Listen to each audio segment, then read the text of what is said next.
به نام خدا. سلام. با آرزوی سلامتی برای شما عزیزان درس امروز رو شروع می‌کنیم. درس امروز در مورد ماکسیموم و مینیموم سهمی می‌خوایم صحبت کنیم و صفرهای تابع درجه دوم. سهمی‌ها کاربرد زیادی در طبیعت دارند، یا ما از اونها استفاده می‌کنیم یا به طور طبیعی در طبیعت هستند. مثلا در ساختمان سازی از سهمی‌ها استفاده زیادی میشه. مثلا این پل رو که الان شما میبینید، دقیقا شکل این پل بر اساس یک سهمی در واقع بنا شده. یا در حرکت هایی که مثلا ما در طبیعت میبینیم یا وجود داره، ممکنه که حرکت های سهمی شکل وجود داشته باشه، مثل پرتاب یک توپ که در پرتاب یک توپ ما دقیقا حرکتی سهمی شکل رو داریم. یا در آبشارها یا فواره ها هم ما حرکت های سهمی شکل رو میبینیم که وجود داره. خب حالا میخوایم بریم در مورد سهمی مطالب بیشتری رو بدونیم. توی سال قبل شما تا حدودی با سهمی آشنا شدید. سهمی ضابطش به شکل کلی y برابر با ax به توان 2 به علاوه bx به علاوه 3 مساوی 0 است. در واقع سهمی همون تابع درجه دوم هستش. خب اون چیزی که ما تا اینجا یاد دارید از سال قبل این هستش که سهمی شکل کلیش که به این صورت هست، ممکنه که به سمت بالا هم باشه، یعنی مثلا به این صورت، ممکنه به این شکل هم ما سهمی رو داشته باشیم. و سهمی ها در یک نقطه بیشترین یا کمترین مقدار رو دارن. مثلا ما الان تو این سهمی بیشترین مقدار داریم، تو این سهمی کمترین مقدار رو داریم. به کمترین یا بیشترین مقدار رأس سهمی گفته میشه. به این نقطه میگیم رأس سهمی. طول رأس سهمی از این فرمول به دست میاد، فرمول منفی ب به روی 2a. اگر آ بزرگتر از 0 باشه که آ چی هست؟ همون ضریب x2، درسته؟ اگر آ بزرگتر از 0 باشه یعنی مثبت باشه، دهانه سهمی ما به سمت بالا خواهد بود. اگر آ کوچکتر از 0 باشه یعنی منفی باشه، درسته؟ که اینجا این دو نکته رو گفته شده. اگر آ کوچکتر از 0 باشه، دهانه سهمی میشه به سمت پایین، درست؟ حالا اگر دهانه سهمی به سمت بالا باشه، این سهمی دارای کمترین مقدار یا مینیموم هست، و اگر دهانه سهمی به سمت پایین باشه، ما بیشترین مقدار یا ماکسیموم رو داریم. پس اینجا ماکسیموم مقدار داریم، اینجا مینیموم مقدار، که تو هر دو حالت این بیشتر یا کمترین مقدار در نقطه منفی ب به روی 2a اتفاق میفته. در این مثال گفته ماکسیموم یا مینیموم تابع را در صورت وجود به دست بیارید. خب اول اینه که در این تابع چون آ کوچکتر از 0 هست، یعنی ضریب x به توان 2، درسته؟ چون آ کوچکتر از 0 هست، طبق این مورد ب که ما اینجا مطرح کردیم، بنابراین ما دارای چی هستیم؟ در اینجا سهمی ما دارای ماکسیموم است، درسته؟ یعنی ما بیشترین مقدار رو در اینجا داریم. چجوری بیشترین مقدار رو حساب کنیم؟ کافیه که بیایم منفی ب به روی 2a رو به دست بیاریم. بمون چنده؟ بمون هست 2، پس میشه منفی 2 به روی 2 ضرب در آمون چنده؟ منفی 1 که حسابش کنیم میشه 1. بنابراین این سهمی یا تابع دارای ماکسیموم است در چه نقطه‌ای؟ در نقطه 1. حالا اگر به ما بگن مقدار ماکسیموم چقدره؟ مقدار ماکسیموم یعنی بیایم مقدار تابع رو به ازای نقطه‌ای که در اون ماکسیموم مقدار اتفاق افتاده به دست بیاریم. یعنی در واقع f1 رو باید حساب بکنیم. خب f1 رو حساب کنیم میشه منفی 1 به توان 2 به علاوه 2 ضرب در 1 به علاوه 3 که حسابش کنیم میشه 4. این شد مقدار ماکسیموم. خب حالا به این هم دقت بکنید. اینجا گفته که مقدار ماکسیموم سهمی از رابطه منفی دلتا به روی 4a هم میتونیم به دستش بیاریم. پس دو راه داریم اگر بخوایم مقدار ماکسیموم حساب کنیم. یا اینکه ببینید ماکسیموم به ازای چه ایکسی به دست میاد. به ازای چه ایکسی ماکسیموم مقدار اتفاق میفته که در اینجا ما 1 به دست آوردیم. بیاید مقدار تابع رو به ازای اون نقطه یعنی 1 حسابش کنید مثل این مثال، یا اینکه بیاید مقدار منفی دلتا به روی 4A رو حساب بکنید. الان این رو هم اگه ما به حسابش بکنیم، منفی دلتا به روی 4A، خب چی میشه؟ میشه منفی دلتا چی میشه؟ میشه به توان 2 منهای 4A3 به روی 4A. درسته؟ حالا مقدار بذاریم به جاش. دلتا میشه به توان 2 میشه 2 به توان 2 منهای 4 ضرب در آمون هست منفی 1 ضرب در سیمون هست 3. مخرجمون هم میشه 4 ضرب در چند؟ منفی 1. خب این که میشه 4، این هم میشه مثبت 12 میشه چند؟ میشه 16. مخرجمونم میشه 16 که یک منفی هم اینجا داریم منفی 16. مخرجمونم منفی 4 پس میشه چند؟ 4. این هم یک راه دیگه برای محاسبه که گاهی ممکنه که این فرمول بیشتر به دردمون بخوره.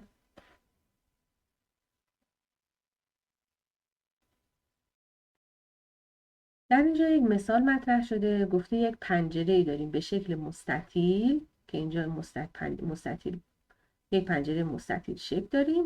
بعد بالای این پنجره مستطیل شکل باز یک مثلث متساوی الاضلاع داریم و محیط این پنجره رو گفته 4 متره. حالا گفته ابعاد مستطیل رو طوری بیابید که پنجره حد اکثر نوردهی را داشته باشد. خب من این رو یک راهنمایی میکنم، بعد انشالله یکی از شما عزیزان داوطلب میشه و این مثال رو حل میکنه و برای بقیه انشالله توضیح میده. خب ببینید پنجره در چه زمانی حد اکثر نوردهی رو داره؟ زمانی که مساحت اون با توجه به محیطش حد اکثر باشه.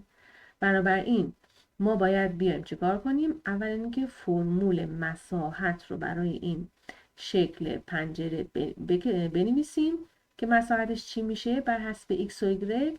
بعد از این محیطش هم که 4 متر هست استفاده بکنیم و حد اکثر مساحت رو پیدا کنیم. شما فرمول مساحت رو که می‌نویسید یک تابع درجه دوم به دست میاد بر حسب x.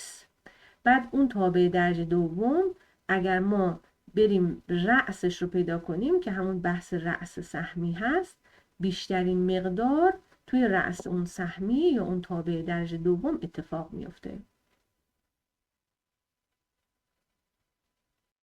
مثال بعد 2 تا سهمی به ما داده، گفته که مشخص بکنیم که این سهمی ها کدومشون ماکسیموم داره کدوم مینیموم داره و بعدش هم بیاید مقدار ماکسیموم و مینیموم رو مشخص بکنیم.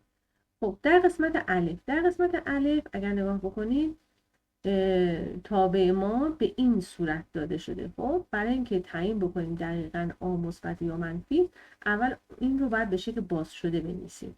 خب پس این رو من اول بازش میکنم، میشه منفی اون رو اگه به توان 2 برسونید میشه x2 به علاوه 2x به علاوه 1 به علاوه 3.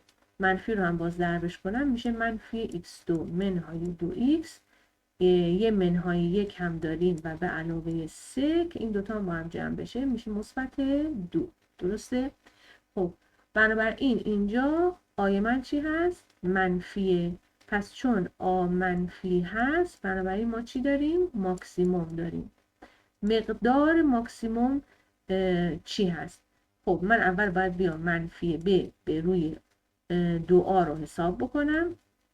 تو این رابطه منفی ب به روی 2a به منفی 2 هست، میشه منفی 2 به روی 2a به روی 2 در منفی 2. درسته؟ برابر میشه با منفی 1 و حالا مقدار ماکسیموم هم چیه؟ یعنی باید جی منفی 1 رو حساب کنید. من دقت کنید که این الان نقطه‌ای هست که ماکسیموم درش اتفاق افتاده، ولی مقدار ماکسیموم حتما جی منفی 1 باید حساب بشه. خب منفی 1 رو میذارین تو تابع، مقدارش رو حساب میکنین. حالا چه تو این بذارین چه تو این بذارین فرقی نداره. منفی 1 رو که جایگذاری کنید مقدار چند به دست میاد؟ 3 به دست میاد. اینجا اگر مثلا من تو این منفی 1 رو بذارم، منفی 1 بذارم این کلا 0 میشه 3. خب و برای قسمت ب همون شکلی که من میخوام هست. بنابراین اینجا ضریب x2 مون که a هست 1 چون مثبت هست یعنی آ مثبته، بنابراین ما مینیموم داریم. و حالا در چه نقطه مینیموم اتفاق میفته؟ در نقطه منفی ب به روی 2a. در اینجا بمون منفی 4 هست، میشه منفی 4 به روی 2a، یعنی 2 ضرب در 1 که حسابش کنیم میشه مثبت 2. خب حالا مقدار این مینیموم چقدره؟ باید H2 حساب بشه، یعنی 2 رو بذاریم توی این تابع حسابش کنیم که 2 رو اگر تو تابع بذاریم و جایگذاری کنیم مقدار 5 به دست میاد. و قسمت بعد یک مثال داریم. من اینها رو پاک کنم. خب در این مثال هم یه چیزی مشابه همون مثال پنجره رو ما اینجا داریم.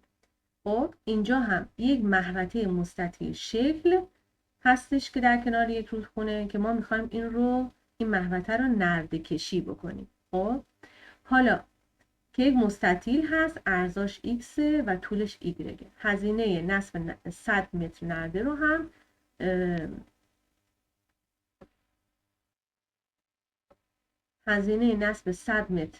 رو هم داریم. میخوایم طوری این مستطیل رو در واقع مساحتش رو تعیین بکنیم که بیشترین مقدار براش ایجاد بشه. خب فقط دقت کنید که ما اینجا نرده رو فقط به اندازه چی داریم؟ به اندازه کل محیطش نیست دیگه، فقط 2 تا عرض هست و یک طول، یعنی 2x به علاوه y. خب پس اینجا بیاید چیکار بکنید؟ باز من این رو هم میخوام یه راهنماییتون بکنم و باز یکی از شما عزیزان بیاد این رو توضیح بده و حل بکنه. خب ببینید اینجا هم مساحت این شکل ما میخوایم بیشترین باشه. مساحت این شکل رو بر حسب x و y می نویسید و خودش هم راهنمایی کرده، گفته و از محیطش هم استفاده کنید. محیطی که البته یک دونه y هست به علاوه 2x دیگه، 2 تا دور نیست. گفته y به علاوه 2x برابر با 100 هست، یعنی ما به اندازه 100 متر نرده داریم. خب از اینجا y رو میتونیم به دست بیاریم 100 منهای 2x. این راهنمایی رو خودش کرده. حالا شما میایید مساحت این شکل رو مینویسید، از این رابطه هم استفاده میکنید، بعد باز به یه عبارتی میرسیم بر حسب x، یک تابع درجه دوم بر حسب x. باز طبق همون موردهایی رو که ما برای سهمی در مورد صحبت کردیم که سهمی در نقطه منفی به روی 2a یعنی رأسش بیشترین مقدار رو داره، این تابع درجه دوم تو همون نقطه بیشترین مقدار رو خواهد داشت. اون رو حساب میکنیم و مسئله حل میشه.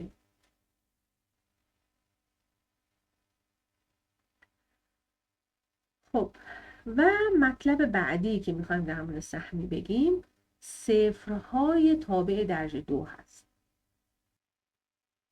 صفرهای تابع درجه دوم در واقع یعنی همون جاهایی که تابع درجه دوم صفر میشه.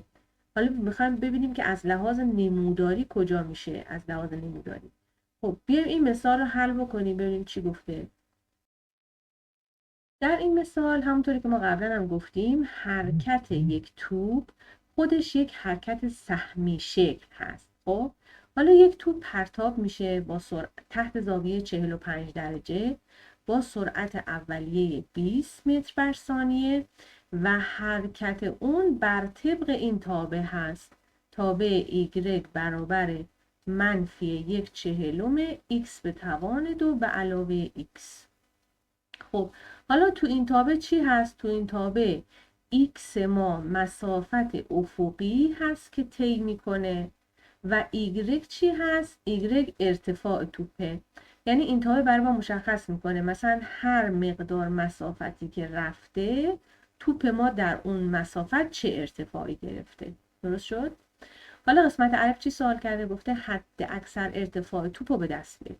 حد اکثر ارتفاع توپ یعنی اینجا، نه؟ یعنی در واقع همون جای رأس سهمی. پس من اگه بخوام حد اکثر ارتفاع توپ رو پیدا بکنم ببینم در کجا اتفاق افتاده، کافیه من بیام رأس سهمی که همون منفی به روی 2a هست رو به دست بیارم. بعد مقدار این رأس سهمی رو اگر پیدا کنم همون ارتفاع مورد نظره. درسته؟ اینجا در واقع اف منفی ب به روی 2a هست دیگه، نه؟ یعنی مقدار رأس سهمی. خب پس من بیام برای این تابع درجه دومم منفی ب به روی 2a رو حساب کنم. منفی ب به روی 2a منفی ب میشه منفی 1 به روی 2a میشه 2 ضرب در آمونم هست منفی 1 چهلم. درسته؟ که این رو اگر سادش کنید این میشه 20 منفی در منفی هم مثبت 20 میره صورت میشه 20. درسته؟ یعنی در واقع رأس سهمی ما طولش 20 هست. حالا عرضش چنده یا مقدار ماکسیموم ما چنده یا بیشترین ارتفاع توپ ما و حداکثر ارتفاع توپ ما چند هست، باید بیایم چی رو حساب کنیم؟ باید بیایم مقدار این تابع رو به ازای 20 حساب کنیم. درسته؟ یعنی ایگرگ برابر است با منفی 1 چهلم در 20 به توان 2 به علاوه 20 که این رو هم حساب کنیم. این 400 هم با 40 ساده بشه 10 منفی 10 به علاوه 20 میشه 10. بنابراین حد اکثر ارتفاع توپ چقدره؟ 10 متر. خب حالا قسمت ب گفته به نظر شما حد اکثر مسافت افقی طی شده توسط توپ چقدر است؟ من این رو پاک میکنم که قسمت ب رو بنویسیم. خب حد اکثر مسافت افقی طی شده یعنی اینجا، نه؟ یعنی ما باید اینجا رو به دست بیاریم، حد اکثر مسافت افقی که طی میشه توسط توپ. خب اینجا چه نقطه‌ایه؟ نقطه‌ای که نمودارمون این نمودار سهمیمون، نمودار حرکتمون در واقع به چی رسیده؟ به محور x ها رسیده. محور x ها رو قطع کرده. در دو نقطه در واقع محور x ها رو قطع کرده، نه؟ یکی اینجا یکی اینجا محور x ها رو قطع کرده. خب من اگه بخوام این نقطه رو به دست بیارم پس این نقطه‌ای هستش که در این نقطه y صفره، نه؟ پس برای به دست آوردن این نقطه کافیه من ایگرگ تابعمو صفر بذارم، یعنی تو این تابع جای ایگرگ بذارم چند؟ بذارم صفر. پس میشه منفی 1 چهلم به x به توان 2 به علاوه x برابر با صفر. اگر من این معادله رو حل کنم جاهایی که نمودارم صفر شده تعیین میشه. خب برای حلش میتونید از یه x فاکتور بگیرید، میشه منفی 1 چهلم x به علاوه 1 مساوی صفر. از اینجا تجزیه داریم میکنیم دیگه، نه؟ یه نوع فاکتور گیری خودش تجزیه است دیگه. بنابراین یک xمون یا صفر میشه یا از اینجا هم xمون به دست میاد میشه منفی 1 چهلم x به علاوه 1 مساوی صفر. درسته؟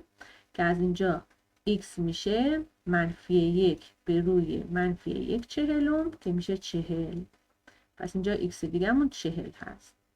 بنابراین یک جا این نقطه رو ما به دست آوردیم که همون مبدأ یعنی صفر هست و یه جا هم این رو به دست آوردیم 40. یعنی در واقع حد اکثر مسافت افقی طی میکنه توپ 40 هست. از نظر فیزیکی این نقاط چه نقاطی هستند؟ نقطه اینو اگه مختصاتی بنویسیم میشه 0 و 0. نقطه 0 و 0 نقطه ای هستش که در واقع زمان شروع پرتاب ما هست. بعد بیشتری مسافتی که طی میکنه 40 متره و نقطه ای که توپ ما به زمین برخورد میکنه در واقع میشه چی؟ نقطه 40 و 0. خب حالا اینجا میایم یک تعریفی میگیم با توجه به مثالی هم که حل کردیم. میگیم نقاط برخورد نمودار یک تابع با محور x ها رو میگیم چی؟ صفرهای اون تابع. پس اگر گفتن صفرهای اون تابع رو به دست بیارید یا در کجا هست، کافیه که ما بیایم ریشه های معادله fx مساوی صفر رو به دست بیاریم. یعنی نقاطی که اون نمودارمون محور x ها رو قطع کرده، نقاطی که ایگرگمون در اونجا برابر با صفره، fx برابر با صفره. حل این معادله به ما چی رو میده؟ صفرهای تابع رو به ما میده که در این نقاط مقدار تابع برابر با چنده؟ صفر.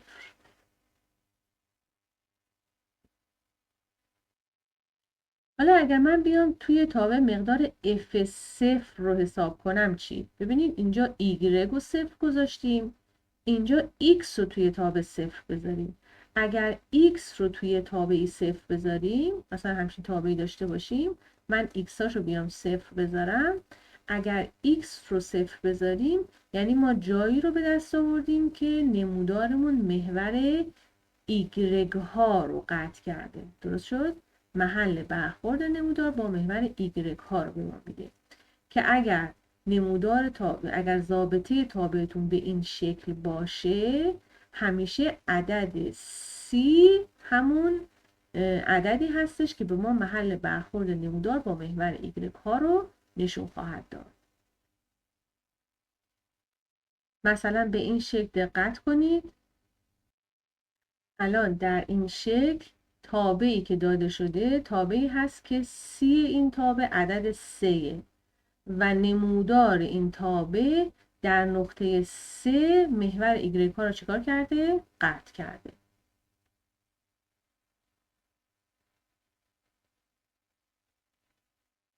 نکته بعدی که میخوایم در مورد سهمی بگیم وقتی هستش که ممکنه که شکل نمودار یک سهمی به شما داده شده باشه و از شما بخوان با توجه به شکل معادله سهمی رو بنویسید.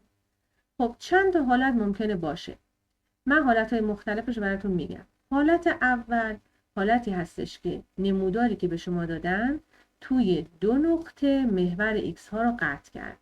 مثلا نقطه x1 و x2. تو این حالت برای نوشتن معادله خط از این روش استفاده میکنید. یعنی میاید میگید که معادله من میشه y برابر است با a در x منهای x1 در x منهای x2. x1 و x2 رو همون دو نقطه میذارید که سهمیتون یا نمودارتون محور x ها رو قطع کرده. x هم که خب متغیر ثابتی هست و این آی اینجا هم مقداری هست که حالا با توجه به شرایط مسئله اون آ رو شما میتونید پیدا بکنید. یعنی به هر حال یک نکته دیگه هم به شما داده خواهد شد که این مقدار آ رو برای شما تعیین خواهد کرد. حالت بعدی زمانی هستش که نمودار شما توی یه نقطه محور x ها رو قطع بکنه. یا اصطلاحاً میگیم که چی بر محور x ها مماس باشد. تو این حالت معادله سهمی رو میتونید به این شکل بنویسید. y برابر با a در x منهای آلفا به توان 2. خب این آلفا چیه؟ طول همون نقطه‌ای هستش که نمودار محور x ها رو قطع کرده. x هم که خب متغیر ما به همین شکل نوشته میشه و a رو هم ما با توجه به شرایط مسئله پیدا خواهیم کرد. و حالت سوم حالتی هستش که شما مختصات رأس سهمی رو دارین. حالا رأس سهمی ممکنه لزوما محلی که محور x ها رو قطع کرده مثل حالت دوم نباشه. شما رأس سهمی رو دارین. مثلا بذارید من شکل بکشم.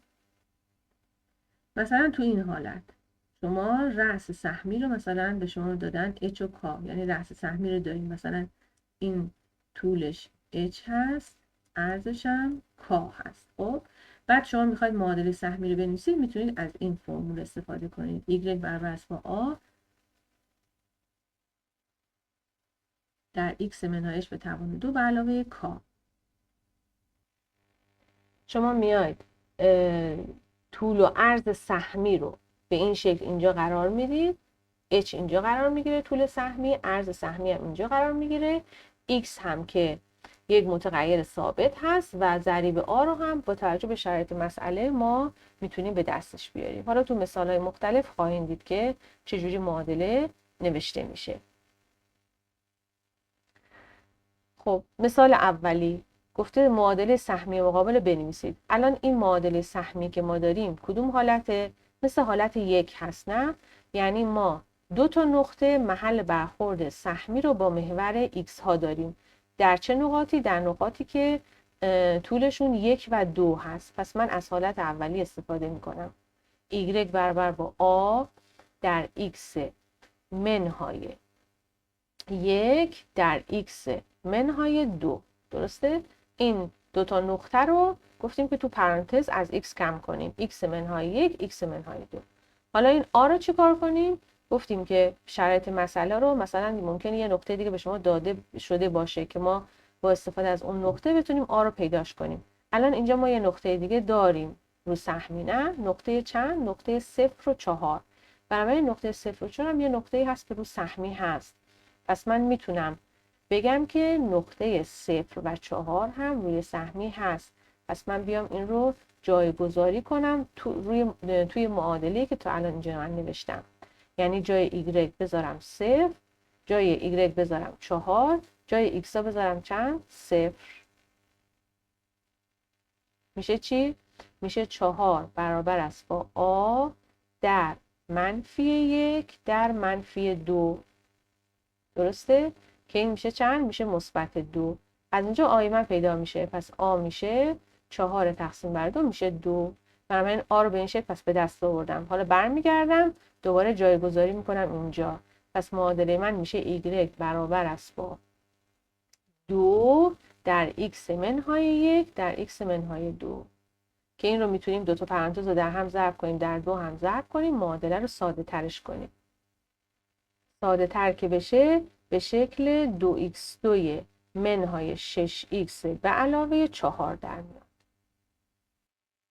برای حالتهای دیگرش هم موردهایی توی تمرین ها دارید که انشالله شما حل میکنید. خب در این جدول و در این کار در کلاس میخواد که شما بحث بکنید روی تعداد صفرهای تابع درجه دوم با توجه به علامت دلتا. درسته؟ این صفرهای تابع درجه دوم ما گفتیم جاهایی که این تابعمون برابر با صفر میشه دیگه. درسته؟ جاهایی که تابع برابر با صفر میشه همون صفرهای تابع، همون جوابهای معادله درجه دوممون هست که ما از راه دلتا به دستش می آوردیم. درسته؟ بنابراین ما اگر بخوایم صفرهای تابع رو پیدا بکنیم با استفاده از همون بحث روی دلتا میتونیم به این نتیجه برسیم که مثلا صفرهای تابعمون چند تاست. الان اگر دلتا بزرگتر از صفر باشه ما دو تا جواب همیشه برای معادله درجه دوم به دست می آوریم. درسته؟ بنابراین تعداد صفرهای تابع ما هم 2 تا هست. یعنی جایی که محور x ها رو قطع میکنه 2 نقطه است. حالا اگر آ بزرگتر از 0 باشه شکلمون به این صورته، اگر آ کوچکتر از 0 باشه هم به این شکل میشه دیگه، نه؟ یا اگر دلتا برابر با 0 باشه معادله درجه دوم ما یک جواب داشت. درسته؟ یک جواب مضاعف داشت. بنابراین تعداد صفرهای تابع ما هم یکی هست. یا قسمتی که محور x ها رو قطع میکنه فقط یک نقطه است. این برای حالت آ کوچکتر از 0 که دهانه به سمت پایینه و برای آ بزرگتر از 0 هم به این شکل میتونیم بکشیم که دهانه میشه به سمت بالا. و اگر دلتا کوچکتر از 0 باشه معادله درجه دوم جواب نداشت. بنابراین صفرهای تابع هم نداریم. تابعمون نداره، صفر تابع نداریم در این حالت. حالا اگر آ بزرگتر از 0 باشه دهانه به سمت بالاست، محور x ها رو قطع نکرده. اگر آ کوچکتر از 0 باشه دهانه به سمت پایینه و محور x ها رو قطع نمیکنه.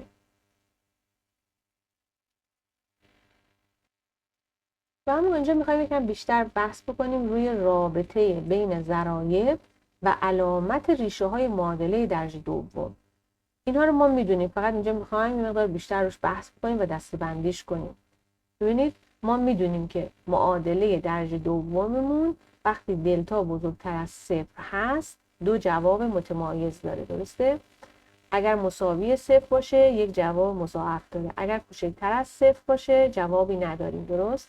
خب حالا معادله درجه دومی در نظر بگیرید که دلتاش بزرگتر مساوی 0 باشه، یعنی جواب داشته باشیم براش.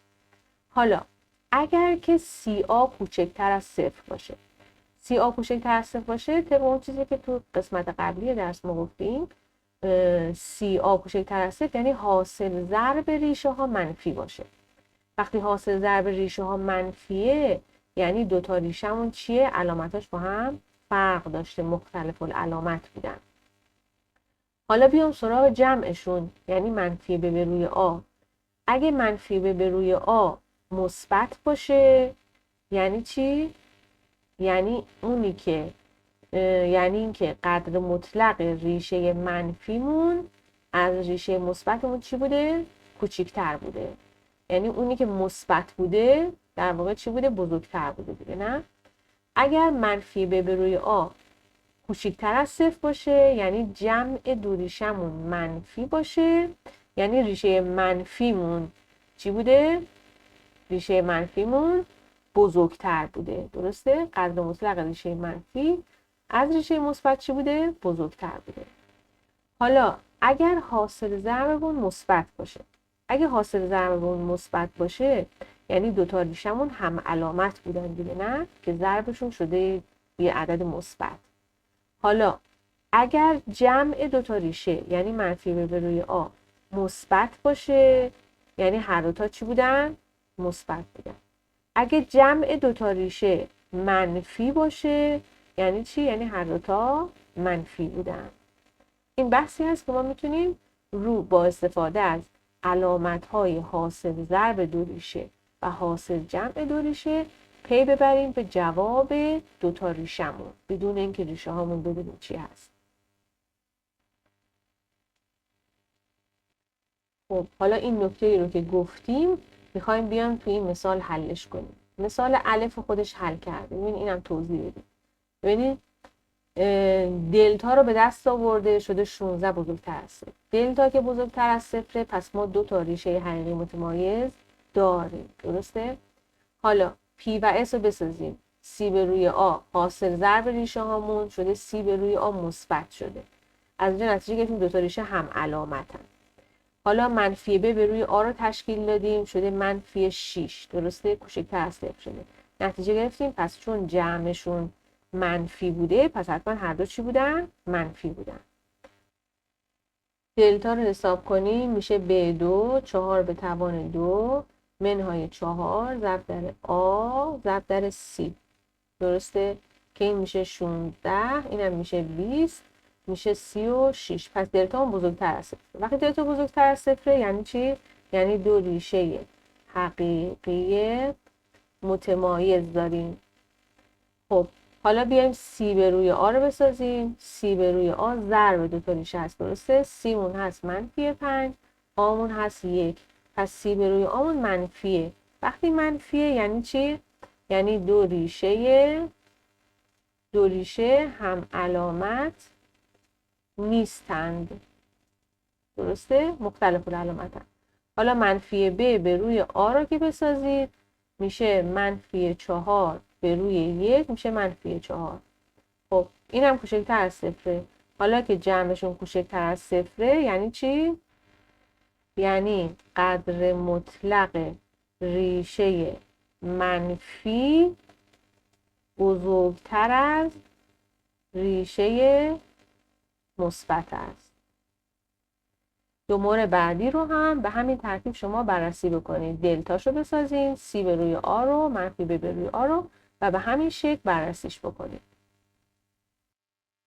قسمت بعدی هم دلتاش رو اگه تشکیل بدید میشه ب به توان 2 منهای 4 ضرب در آ ضرب در سی. میشه 49 منهای 12 میشه 37. بزرگتر از 3. درست؟ بنابراین اینجا باز هم دو ریشه حقیقی متمایز داریم. سی به روی آ رو تشکیل بدیم میشه 1 به روی 3 میشه یه عدد مثبت. چون حاصل ضرب مثبته پس دو ریشه چی بودن؟ دو ریشه هم علامت بودن که ضربشون شده مثبت. خب حالا منفی بی به روی آ رو بسازیم. منفی بی به روی آ میشه منفی 7 به روی 3. بازم میشه عدد مثبت. بنابراین چون جمعشون هم مثبت شده پس هر دو چی بودن؟ هر دو ریشه مثبت بودن. آخرش رو هم خودتون حل میکنید.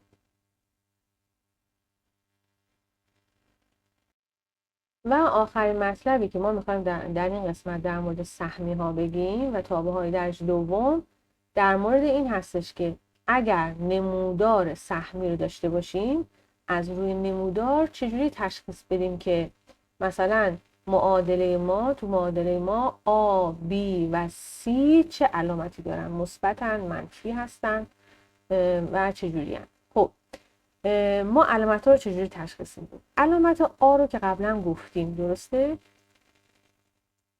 که اگر دهانه سهمی به بالا باشه آ مثبته و اگر دهانه سهمی به پایین باشه آ چیه؟ منفی. آ رو که قبلا بررسی کردیم. خب حالا محل تلاقی منحنی با محور ارزها علامت سی رو مشخص میکنه. ببینید مثلا من اگه یک سهمی داشته باشم، مثلا این سهمی الان محور ارزها رو کجا قطع کرده؟ قسمت مثبت ها قطع کرده، درسته؟ این برای من علامت سی رو مشخص میکنه نمودار این سهمی هرچی که هست توی این نمودار، توی ضابطش سی چیه؟ مثبته. اگر قسمت منفی ها قطع کرده بود، مثلا این قسمت قطع کرده بود، سی میشد چی؟ منفی.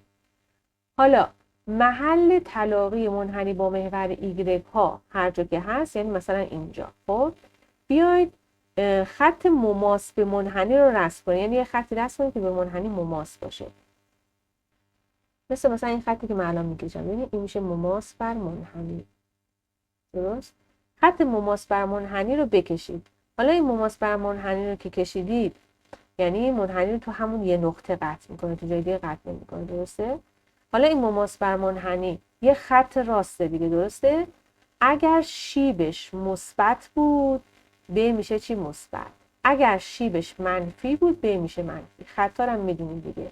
خطی که به این شکل هست شیبش الان منفیه، خطی که به این شکل هست شیبش چیه؟ مثبته. پس اگر خط مماسش این شکلی بود میشه ب منفی. اگر خط مماسش این شکلی بود میشه مثبت، جایی که محور ایگرگ ها رو قطع کرده، درسته؟ مثلا ببینید من این شکل دیگه بکشم. الان ببینید مثلا تو این شکل، خب تو این شکل اولی که ببینید الان سی چیه؟ سی منفیه، درسته؟ چون نمودار قسمت منفی محور ایگرگ رو قطع کرده. بعد اگر من یه مماس بر منحنی تو این نقطه بکشم، الان شیبش چیه؟ مثبته. پس الان تو این نمودار هر ضابطه‌ای که این داره تو ضابطه‌اش سی مون منفیه، بی مون چیه؟ مثبته. ولی تو این یکی بی چی بود؟ بی منفی بود. و آ چجوریه؟ الان مثلا تو دو تا شکلی که البته من اینجا کشیدم هر دو دهانه ها به بالاست، مثلا تو این آ مثبته، تو اینم آ چیه؟ مثبته.